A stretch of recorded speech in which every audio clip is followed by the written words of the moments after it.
crash happened, a real estate crash, and everything we owned vaporized.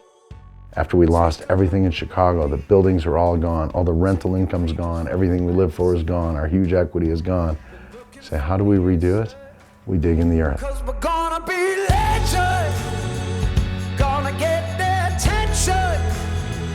What we're doing here ain't just scary, it's about to be legendary. Yeah, we're gonna be legends, gonna teach them a lesson.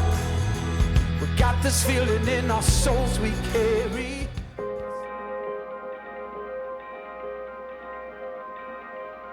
In 2008, June 16th, when we got a call from the bank saying your house is gone. The crash happened and boom, he lost everything. Just packing up our huge house in Chicago to move out to Helena, Montana, where we have not even a house. We don't even have a relative here. We came out here to nothing. We definitely would not be out in Montana if that didn't happen. Everybody wonders, why would you ever want to go to Montana? We lived in great cities, we traveled the country, all these things. I used to run away a lot as a little kid and go explore. There wasn't a creek, there wasn't a lake. I lived in lakes and creeks, catching frogs, turtles, snapping turtles, crayfish, you name it, and I lived for it. We would eat everything we'd catch. We were just outdoorsmen. My best friend's mom told her husband, let's go on a 3-month trip for the summertime. I looked at my mom and dad and they're like, I don't think we want you gone for the whole summer. I said, I want to go. So we took off across the country, everywhere. There was 3 boys in the back, station wagon, all the seats were down, and a huge cooler with everything in it, and a little dog, a Lhasa Apso that would bite the crap out of us all the time, this little dog named Keto. And we explored the nation, and we made it into the tip of Montana. And I said, Kevin, smell that. I said, you can smell the air, it's different.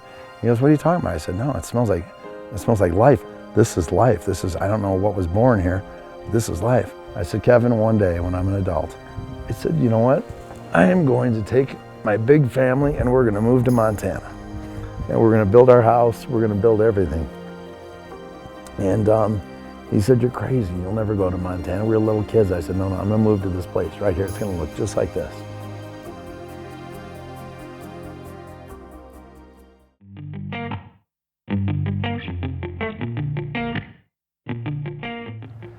My dad brought up the idea of, hey, let's do some gold mining. We saw a show on it and he's like, why can't we do that? And I've never really ran equipment. I ran when I was younger and stuff like that, but it wasn't anything to this scale. And me and my dad looked at one of every mine in every single place in Montana.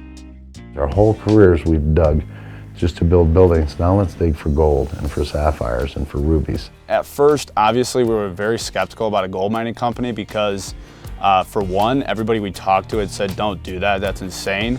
Or they would say stuff like, well, 1% of people actually become successful with gold mines or sapphire mines. It's a tough industry.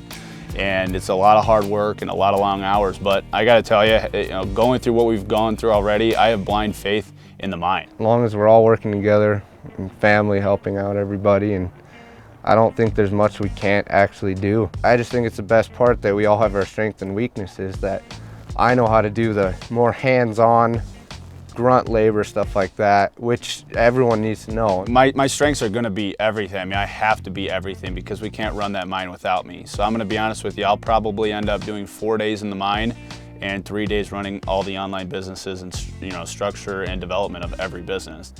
Take yourself down a level. Take yourself to where you're a grunt, or you might think you're amazing at something, but you need to get your hands dirty. You need to be yelled at. You need to be torn down to where you actually know and then respect that you are not who you think you are until you've actually killed yourself and done it. You worked your tail off. There was a great rift between Colton and my son JT. Colton younger, JT older by 1.5 years. Colton exceeding Jarrett in every facet of childhood that could be done. Whether it was sports, whether it was strength, whether it was handsomeness, whatever it was. Everybody thought Colton was the older one. He thought he was the more, let's say, polished son. And it was all untrue. Jarrett believed in his head it was true.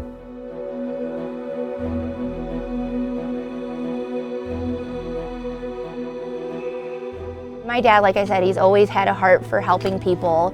So when he heard that there was just a huge need here, at the VA being right down the street, he just opened it up. I'm being called to serve warriors who are near death, who wished to kill themselves with drugs or alcohol or guns or other means. We began to invite warriors to the ranch. It grew day by day, and more warriors showed up. It just started with simple backpacking, taking them out on the ranch and to hunt completely for free and just, take care of their families and give them that confidence back.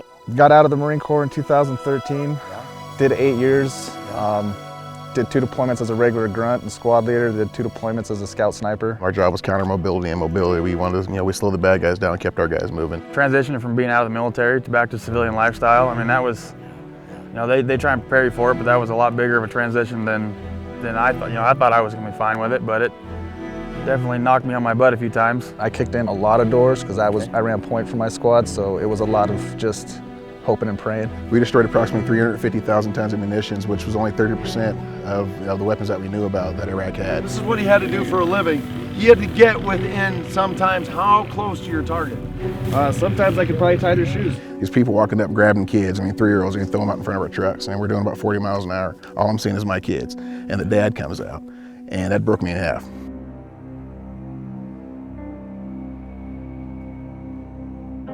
Home for the warriors, what's called the man cave. There's no charges, we took no donations. We spent our last dollar doing it. My kids thought I was probably close to insanity. It's been really tough for everybody. In the beginning, I know that my siblings really didn't care for my dad at that point. They thought he was a failure, and they kind of lost faith in him. That was the worst time I've ever had with my dad. You're crazy. Man, it was a shock. I couldn't take it. It was like 1 month in, I kept yelling at my dad, freaking out at everybody. So I didn't speak to him for 3 months. Me and him, it was that bad of a fight. We called each other every name in the book. We hated each other, cursed each other. I wouldn't even call him a dad at that point. It was so terrible. There's much more than I can say here.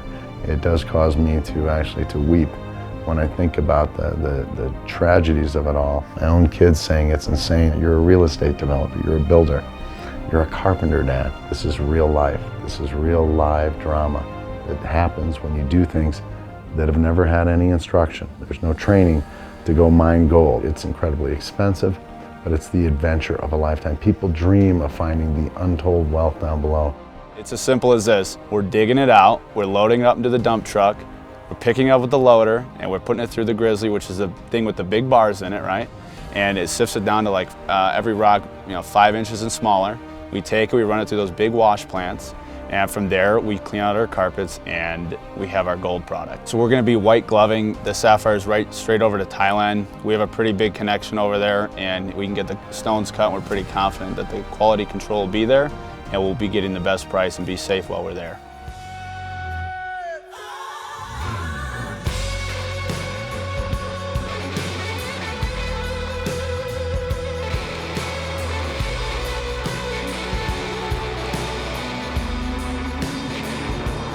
Gonna be legends, gonna get their attention. What we're doing here ain't just scary, it's about to be legendary. Yeah, we're gonna be legends, gonna teach them a lesson. We got this feeling in our souls we carry. They need to do what the calling is in their heart. The biggest part of our show is we're soul searchers. We're searching for souls who are hurting. We're searching for souls who are lost. We're looking for reasons to why they can be better. They can chase their dreams and turn their dreams into reality. And that's the basis of our show.